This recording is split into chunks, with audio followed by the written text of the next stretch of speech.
My heart was beating. Like, it was crazy. My previous email when I was younger used to be Thiago Silva. Swear. I remember being in the back of the car with my scout that scouted me and crying in my car. I just dropped to my knees because at that moment I didn't know what to do, what to think. It's been a lot that's gone on in the past 4 years. I would have known from playing in the championship to then being a world champion. Setbacks are part of the journey. Welcome back to Don't Sweat It, a series by Versus and Sure for Men. Today, Trevoh Chalobah reflects on a life shaped by family, faith, and football.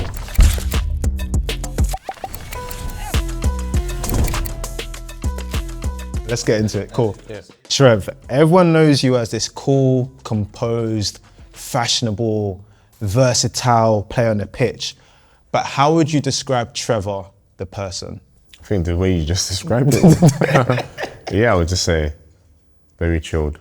I take every day as it is, day by day.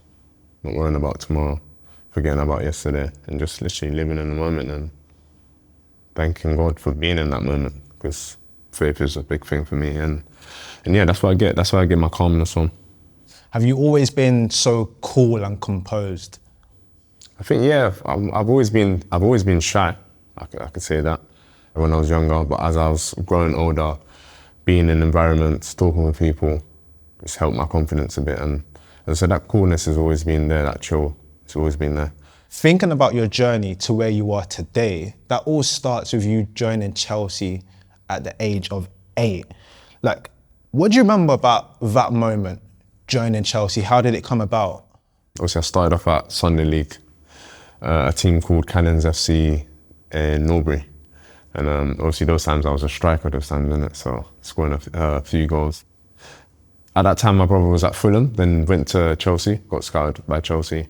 And obviously told one of the scouts, look, I've got a younger brother, he's playing Sunday League. I think you should go and watch him. So yeah, the scout went to watch me, and from there, I was gonna go to Fulham, but then Chelsea came in. It made sense because my brother was already there, you know, so yeah, it was good. It was a nice feeling. Obviously being at the same club as my brother. Going from playing football for fun to then going into the academy, how did you find that switch? I never liked football when I was younger. I only started when my older brother started playing, and when he got scouted for Fulham, and for a second I just thought, you know what, I might as well let's just try it, innit? And yeah, I started in school, doing a lot of school games, playing in the playground. I'll be literally coming in my school uniform sweating before I've already started school because I'm going in early just to play football. And yeah, it started from there, the passion started there, and then obviously then transitioning into academy football was so much different. Like, you're playing with guys that have been playing from young. And remember, I never liked it. So for me, I had to start somewhere, you know? And it started from school football, and I had to just work my way up. How did you move from being a striker into this centre half we see today? I think as I was just getting taller, the coach just decided to move me at the back. I just got taller and taller, and yeah, just lost my shooting ability. But yeah, no, it was, for me, I kind of liked it, you know, from transitioning from scoring goals to now preventing goals to happen. And as the years was going on, I just liked defending. As someone that was quite shy growing up, did it feel like there was pressure? Did people support you? What was that like? At first, I did see it as pressure. Looking around me and the type of players that I was playing with, they were like unbelievable. You could see technically they were gifted, you know. Whereas for me, it was, I had to work. I don't really have that technical gift. And I always used to overthink. As I said, as I was growing older, as I was working on myself, working on my abilities, then that started to slowly go away and show my confidence on the pitch. Chelsea's academy is known for having so many ballers that go on and make it in the game. Who are some of the players that came up in the crop when you were in the academy?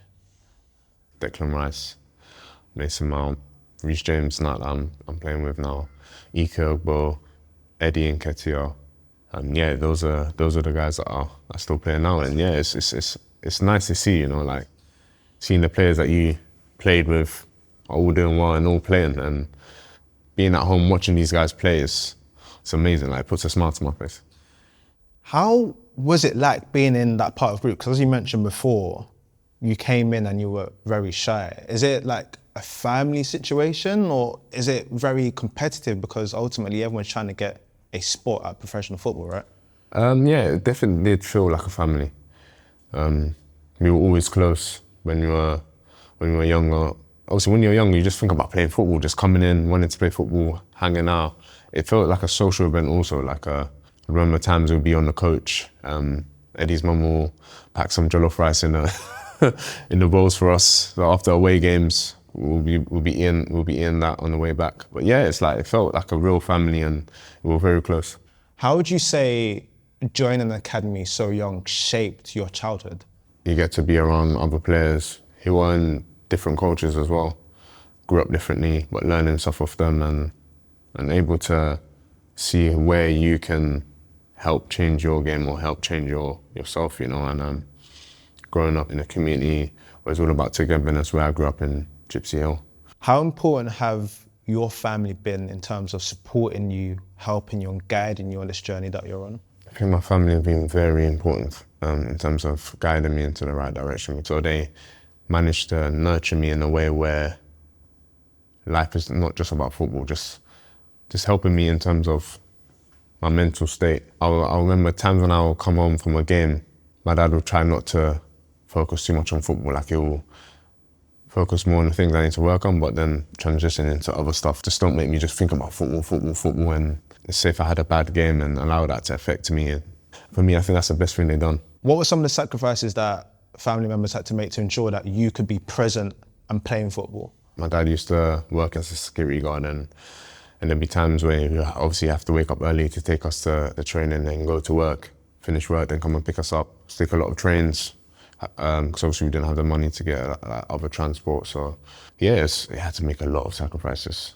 as parents, and for me, I always look up to my dad because he sacrificed a lot, and that's what parents have to do for their children in order to achieve what they've been dreaming of. Something that stands out about your story is having an older brother that plays professional football. You mentioned that you joined Chelsea because your brother went to Chelsea. What was it like having an older brother in that environment for you? Having an older brother like that for me was everything, Not many footballers have an older brother also that played in a professional level at the highest level. And for me, I was fortunate to have that because everything he went through, he passed it down to me and helped me in what I'm going to be going through. And times when I came in, I wasn't feeling too good about myself. And if I had a bad game or a bad training session, like, he would be someone I could talk to because he's been in that same situation, and obviously him talk to me how to deal with things, how to not focus on the outside noise and stuff like that. Did it ever feel like pressure because you're almost seeing an example for yourself in front of you? Did you feel like you had to live up to that, or was it kind of inspiring for you? I think having an older brother that was doing well at that time, it was pressure for me, and there would be times where people would be like, oh, he's only there because of his older brother. I remember being in the back of the car with my scout that scouted me after training and crying in my car after like a training session, said, oh, I'm never going to be as good as my brother. People only say I'm only here because of him. And for me, that used to get to me a little bit because at the end of the day, I want to create my own career, and you have to have that desire yourself to create your own thing. And for me, I just use that as motivation. A massive part of your identity and the way you live is your faith. What does that mean to you? For me, my faith is the identity, is who I am, and it's what's helped me throughout my life, and it's helped me going from when times are tough, because at the end of the day, everyone goes through hard moments, no matter if you're a doctor, if you're a chef, if you're any industry that you're in, everyone's going to experience tough times. And for me, because I was so rooted in it, it didn't affect me. Like, I knew it's part of it's part of it, and it's meant to happen. And if you don't go through it, you don't learn. So for me, I'm grateful to God that He's put me through all of that, because now I'm more wiser. I've gained more understanding and knowing how to deal with things if it does come, and that's what I think it's all about. From the second you signed your professional contract, piece to me together what that journey's been to this point now where you're a world champion. Signing my pro when I was 18, I remember being on the bench FA Cup with Conte when they won against United. I ended up winning that, getting that FA Cup medal. But then from there, transitioning from academy football, my next step was to the men's game and going on loan. My first loan was Ipswich. in the Championship, a tough loan. Obviously, when you're coming from winning all the time in the academy, to then obviously battling every day, every weekend Really at Ipswich, battling. like really battling, like relegation battle every weekend. And for me, that's another one I would say I learned from also, because when you're playing at academy, for me it was kind of easy, you know. Like, you thought, yeah, I'm ready to play first team. Like, give me to Chelsea, I'm ready to play. But then when I played my first game for Ipswich, I was like, wow. Obviously in that league as well, it's not easy. And playing in a position I haven't played before in the midfield, it's like, yeah, this is gonna be tough. Like, not just physically, but mentally as well. And I ended up getting relegation, but I said I learned a lot from that in terms of what it takes to win games. The Lorient loan, which was next, was for me where it all definitely transitioned into first team. Once you go in there, different culture. The type of players that were there, and like the way they lived their life, the way they were so detailed in terms of the game. Going there doing well, playing the likes of PSG and stuff. As I said, that's what I wanted to test myself, because I knew I was good enough to play at the highest level and play for Chelsea. And watching the likes of Mason Mount, Fikayo Tomori and Tammy Abraham that I played with at the academy, winning the Champions League, that gave me not just happiness, but motivation. Like, if they can do it, I can do it also. And playing at Chelsea was my main goal at the end of the day. But yeah, coming back and starting my first ever professional game at Chelsea, debut in the Super Cup, was buzzing, ended up winning 2 trophies. And yeah, it was just, that moment there, man, meant everything to me. Obviously, thankful for the manager, Tuchel, giving me the opportunity. Who would have known, from playing in the Championship to then being a world champion, and getting called up for England as well. And that was one of my goals last season, start of last season. It's been a lot that's gone on in the past 4 years. Obviously, setbacks with injuries and obviously not playing. And as I said, things happen for a reason, you know, and you always have to learn through things like that. And there's nothing I regret that's happened to me in my career. And I think everything was meant to be like that. Every puzzle, every piece was supposed to be in that place, and I was supposed to go through all of that. With your loan journey and the moves you made, how important was resilience in navigating those roles, especially working your way back to Chelsea? I went through a lot of stuff in those loans, all good and bad, and that resilience is what I've kept with me. It's what's helped me to where I am today, and I think to have that is very important as an athlete, as anyone that's wanting to pursue something. As I said, there's going to be times where you're probably going to doubt yourself, where things aren't going well for a period of time, and it's important to have that resilience, you know, and that's what's helped me throughout my whole career. It enabled me to get to where I am today and face whatever comes my way, you know. A huge part of a footballer's career is how you navigate setbacks. Whilst a lot of your hurdles have been, you know, overcoming loan moves, something that often isn't spoken about is injuries that you've had. How difficult was it when you had that specific injury that kept you out for a little while? It was very difficult, that injury. I'd say the one 2 years ago when I came back, when Pochettino was there. I was out for like 6 months. I kept coming back from a hamstring injury, coming back to training, then doing it again 3 times, going back, doing it again, going back, doing it again. So yeah, that's probably my toughest moment that I've had in terms of injuries. But then again, as I said, because of my faith, it's what helped me to get through that. And knowing that everything happens for a reason. And that second half of the season, ended up coming back doing well, getting the conference. I always say, it's not how you start, but it's how you finish, you know. And that's what people always remember.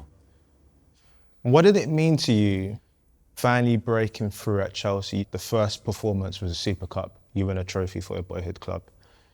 You then make the Premier League debut and you have that amazing moment where you score. Talk me through the emotion of that moment and what it meant to you.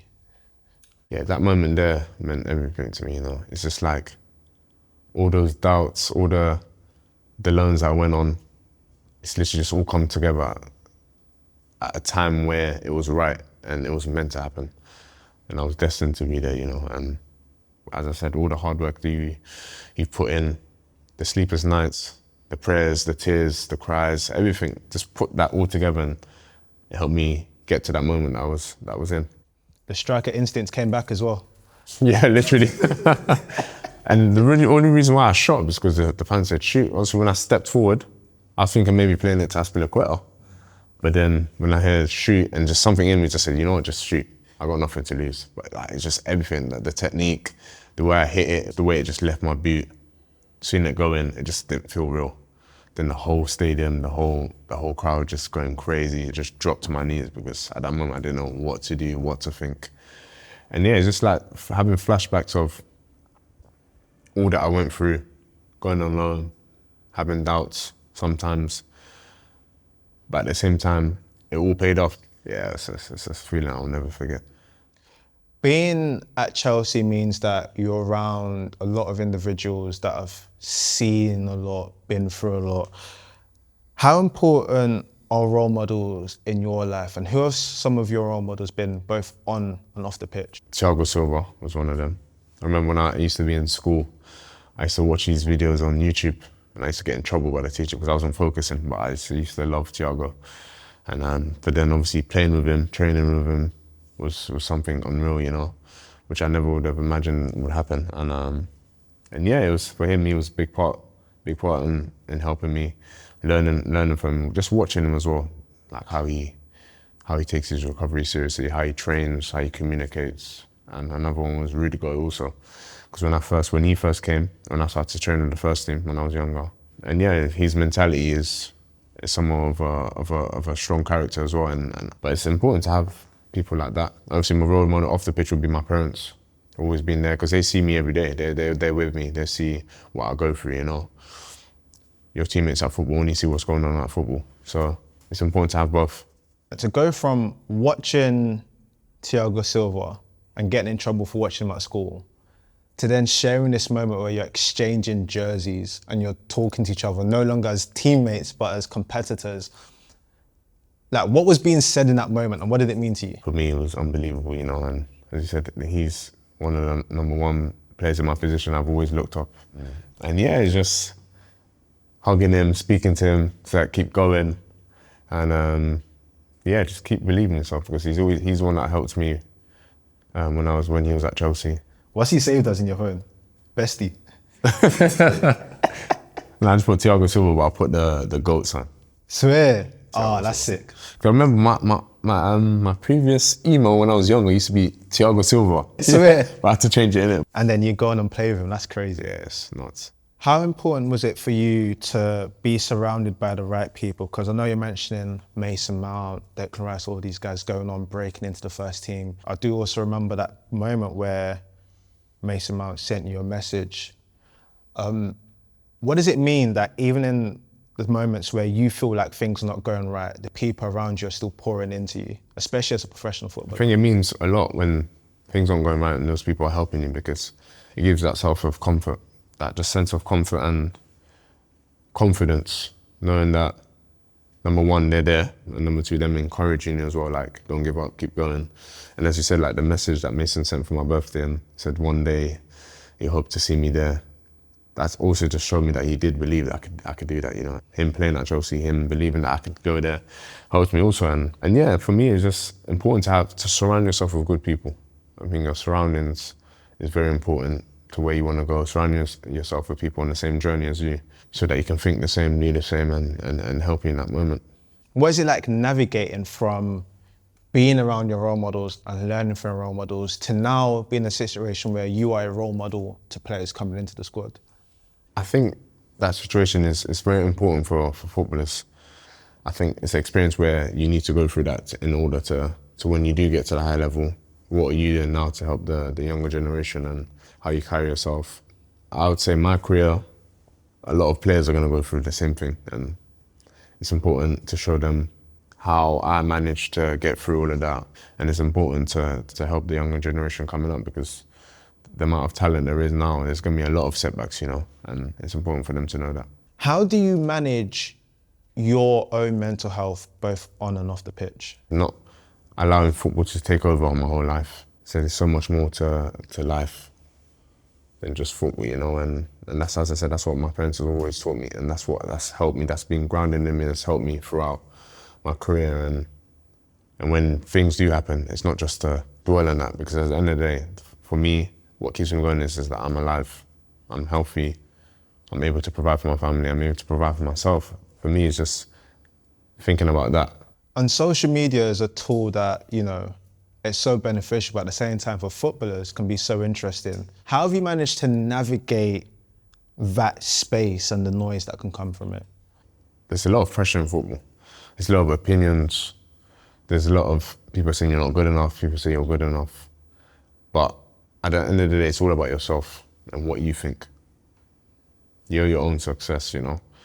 And yeah, people can say this, people can say that, the outside noise can say this, but at the end of the day, it's what are you telling yourself? That's what I've learned growing up. When I was younger, I used to focus on a lot of that noise on the outside.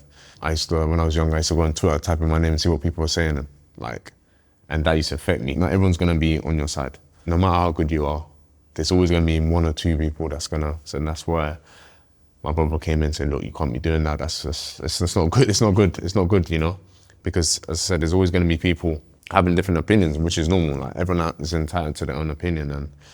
And for me, that's where I learned, like, just to block out the noise, whether it's good or bad, not allowing it to affect you, or you get too ahead of yourself at the same time you get too low because someone said something.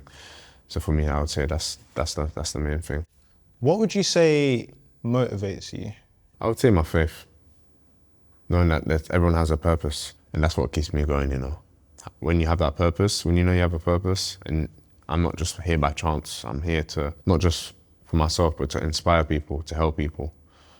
Something that's known quite well about you is your expression through fashion. How important is that to you as a form of expression, as a form of self-confidence? I think it's very important for me because when it comes to fashion, it's just like, it's not just you putting on clothes, you're telling a story, you know, like who Trevoh Chalobah is, and this is how I carry myself. Thinking about your journey up until this point, of course, there's so much more to come. If you could speak to a younger Trevoh and give him one piece of advice, what would you say to him? You can't separate the suffering and success. It comes together, you know, and just that non-stop feeling of not wanting to stop, no matter what goes on in your life, no matter what challenges come, just know that the success will always come through as long as you just stay rooted in what you believe in. But of course, we can't end without some quick fire questions. You ready? Let's get into it. What daily ritual gives you the most confidence? Prayer. What's a moment that got you sweating more than a goal line clearance? I think my penalty against Liverpool in the final, my heart was beating. Like it was crazy. Biggest lesson that football's taught you? Setbacks are part of the journey. Funniest teammate you've ever had? Ike Ogba. This is a joke, man. Favourite song before a match? Forrest Frank, Up. Nice, nice. Best dressed footballer? I can't say myself, right? You can if you want to. Yeah, myself. Favourite place that football has taken you? World champion. One thing your brother taught you that still sticks? Block the outside noise. Favourite footballing memory? My debut, Crystal Palace.